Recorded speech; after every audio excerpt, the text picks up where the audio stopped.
प्रिय विद्यार्थियों, आज हम बीए पार्ट प्रथम समाजशास्त्र के प्रथम प्रश्न पत्र समाजशास्त्र के सिद्धांत के अंतर्गत समाजशास्त्र का अर्थ एवं परिभाषा इस टॉपिक पर हम बात करेंगे। तो सर्वप्रथम हम जब समाजशास्त्र की बात करते हैं तो चूँकि समाजशास्त्र का अंग्रेजी शब्द है सोशियोलॉजी, और सोशियोलॉजी की जब बात करते हैं तो साथ ही हम ये भी बात करेंगे कि इसको उत्पत्ति कैसे हुई, इसके जनक कौन थे। चूँकि जो विद्यार्थी समाजशास्त्र का विद्यार्थी है उसे समाजशास्त्र के जनक का भी पता होना चाहिए। समाजशास्त्र के जनक ऑगस्ट कॉम्ट माने जाते हैं, जो कि फ्रांसीसी समाजशास्त्री थे। समाजशास्त्र की उत्पत्ति 1838 में हुई।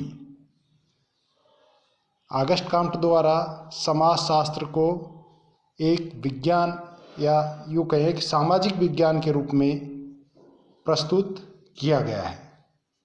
जब समाजशास्त्र के नामकरण की बात हो रही थी तो 1838 से पहले कई विद्वानों ने इसका नाम अलग अलग प्रकार से रखने का सुझाव दिया।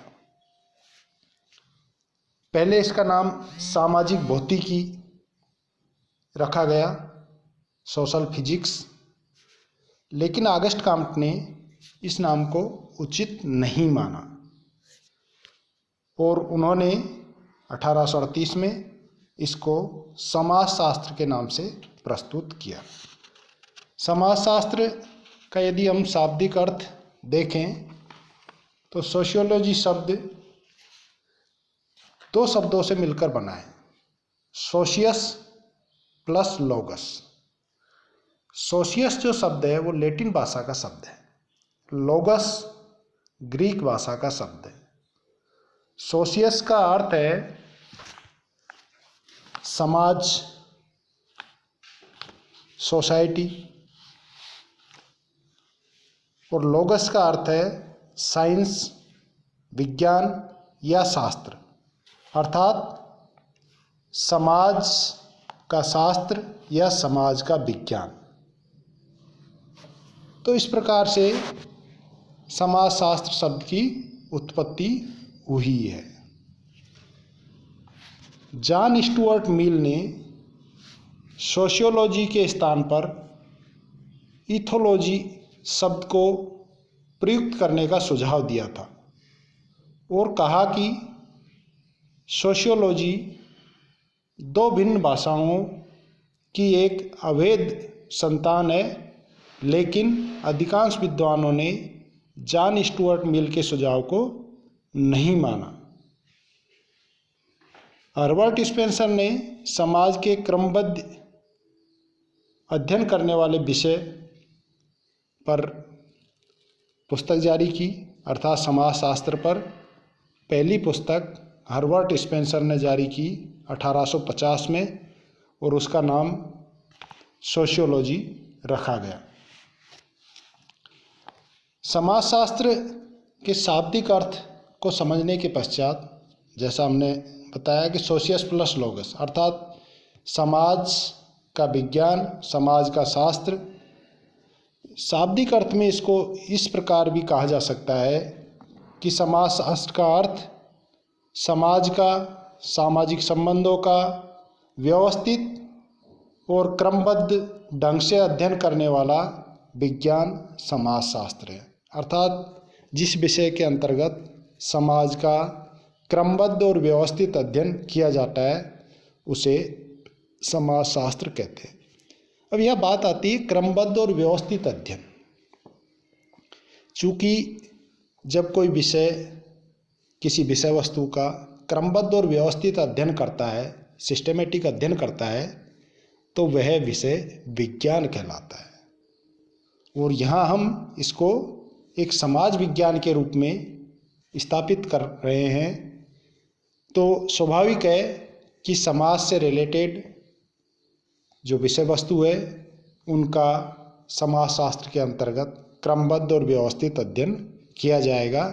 इसीलिए इसको समाज का विज्ञान या समाज का शास्त्र या समाजशास्त्र कहा जाता है।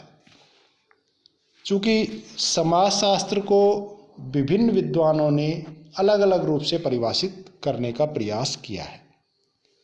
किसी ने इसको समाज के अध्ययन के रूप में प्रस्तुत किया है, किसी ने सामाजिक संबंधों के अध्ययन के रूप में परिभाषित किया है, किसी ने सामाजिक समूहों के अध्ययन के रूप में परिभाषित किया है, तो किसी ने सामाजिक क्रियाओं के अध्ययन के रूप में प्रस्तुत किया है।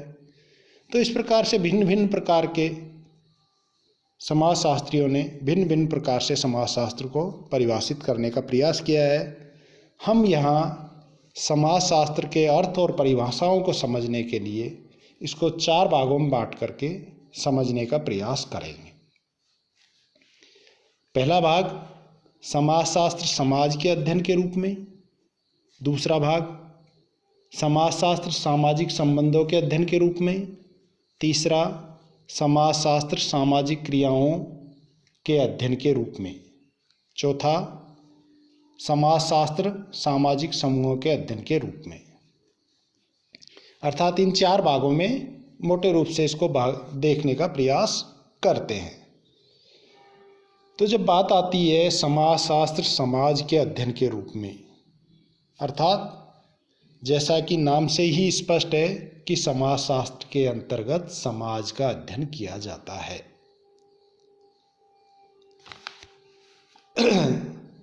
इस रूप में वार्ड, गिडिंग्स, ओडम प्रमुख समाजशास्त्री माने जाते हैं, जो कि समाजशास्त्र को समाज के अध्ययन के रूप में परिभाषित करने का प्रयत्न करते हैं। जैसे बार्ड ने कहा है, समाजशास्त्र समाज का विज्ञान है। अर्थात समाजशास्त्र के अंतर्गत समाज का क्रमबद्ध और व्यवस्थित अध्ययन किया जाता है। विज्ञान होने का अभिप्राय यही है कि समाजशास्त्र समाज का विज्ञान है। दूसरा गिडिंग्स के अनुसार समाजशास्त्र समाज का वैज्ञानिक अध्ययन है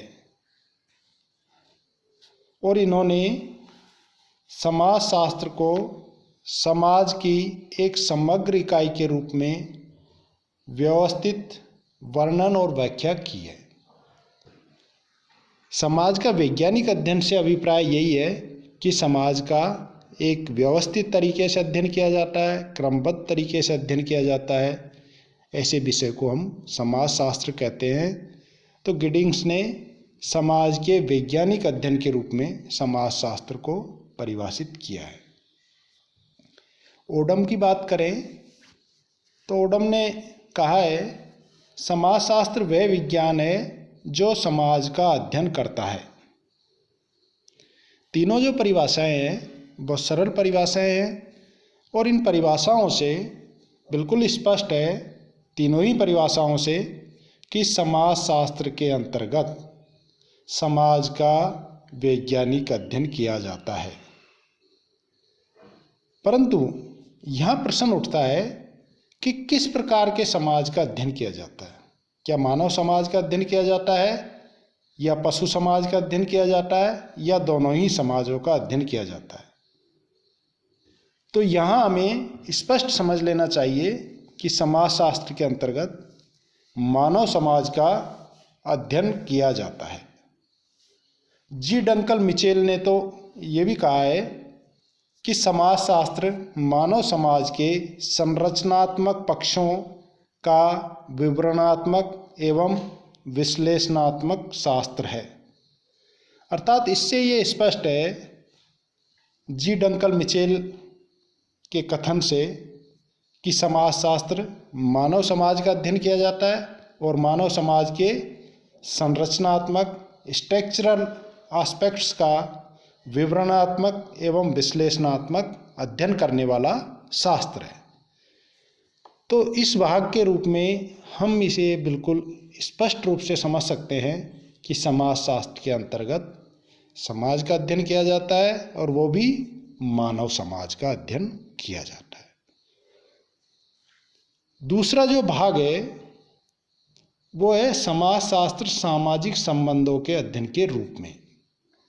अर्थात कुछ समाजशास्त्री जिनमें मैकाइवर एवं पेज, क्यूबर, बानबीज इत्यादि प्रमुख है, वो ये मानते हैं कि समाजशास्त्र के अंतर्गत सामाजिक संबंधों का अध्ययन किया जाता है और वो सामाजिक संबंधों को समाजशास्त्र की प्रमुख विषय वस्तु के रूप में मानते हैं।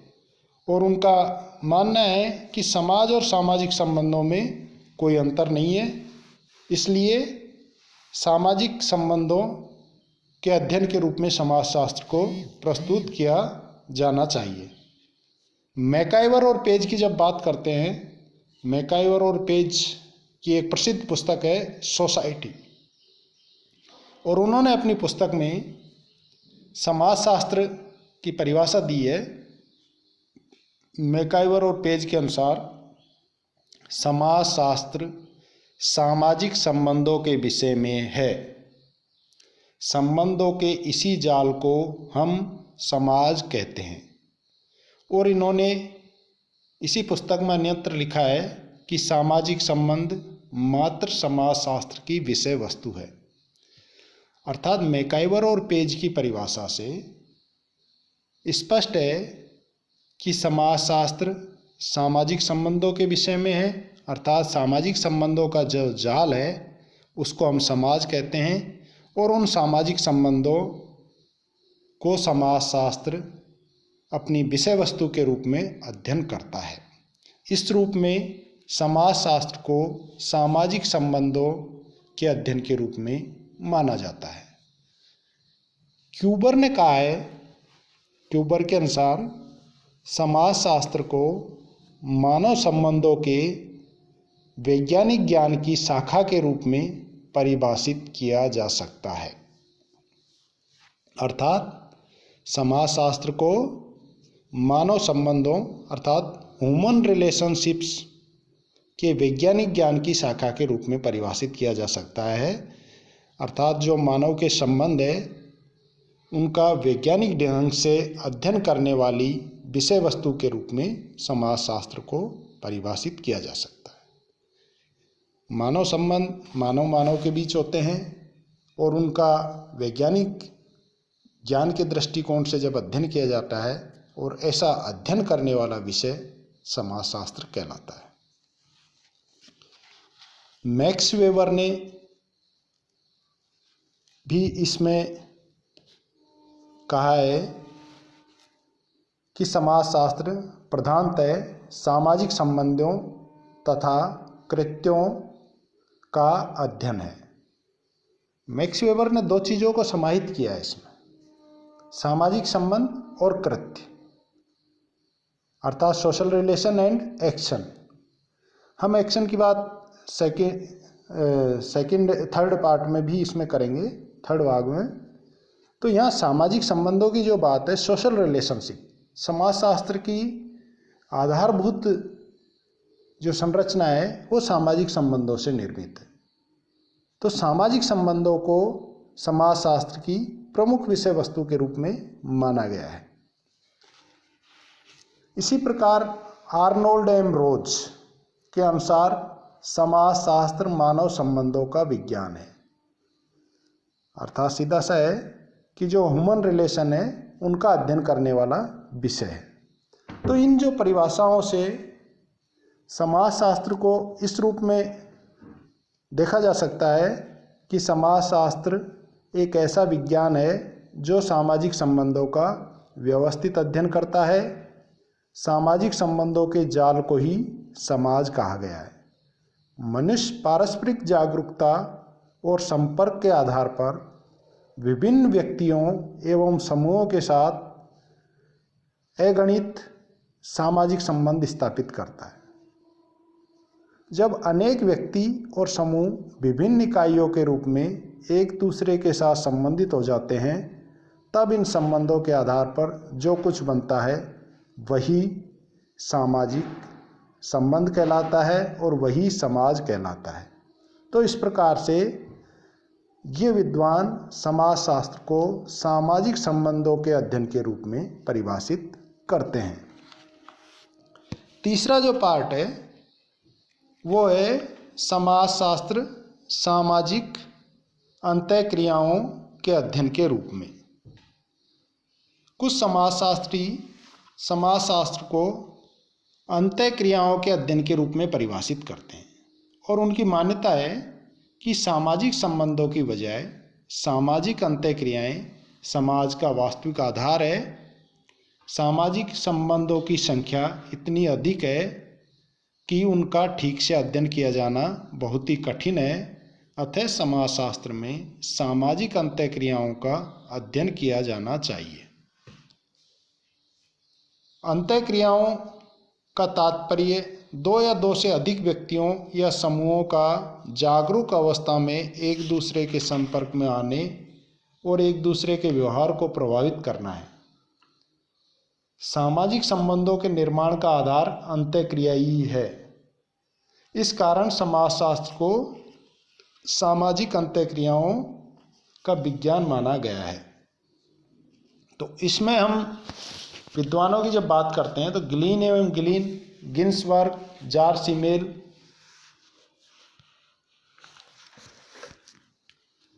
ये प्रमुख रूप से विद्वान हैं।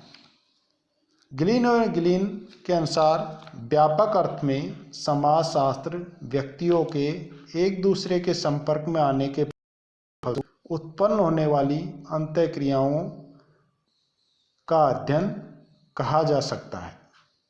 अर्थात समाजशास्त्र को व्यक्तियों के एक दूसरे के संपर्क में आने के फलस्वरूप उत्पन्न होने वाली अंतःक्रियाओं का अध्ययन करने वाला विषय कहा जा सकता है। गिन्सबर्ग के अनुसार समाजशास्त्र मानवीय अंतःक्रियाओं और अंतः संबंधों, उनकी दशाओं और परिणामों का अध्ययन है। अर्थात समाजशास्त्र मानव के अंतर्गत होने वाली जो अंतःक्रियाएं हैं, जो अंतः संबंध है, उनकी क्या दशा है और उनके क्या परिणाम है, उनका अध्ययन करने वाला विषय है गिन्सबर्ग के अनुसार। जॉर्ज सीमेल के अनुसार समाजशास्त्र मानवीय संबंधों के स्वरूपों का विज्ञान है। अर्थात समाजशास्त्र मानव के जो अंतः संबंध है, उनका जो स्वरूप है, उन स्वरूपों का अध्ययन करने वाला विज्ञान है। तो इस रूप में समाजशास्त्र को सामाजिक अंतःक्रियाओं का अध्ययन करने वाला विषय के रूप में परिभाषित किया गया है।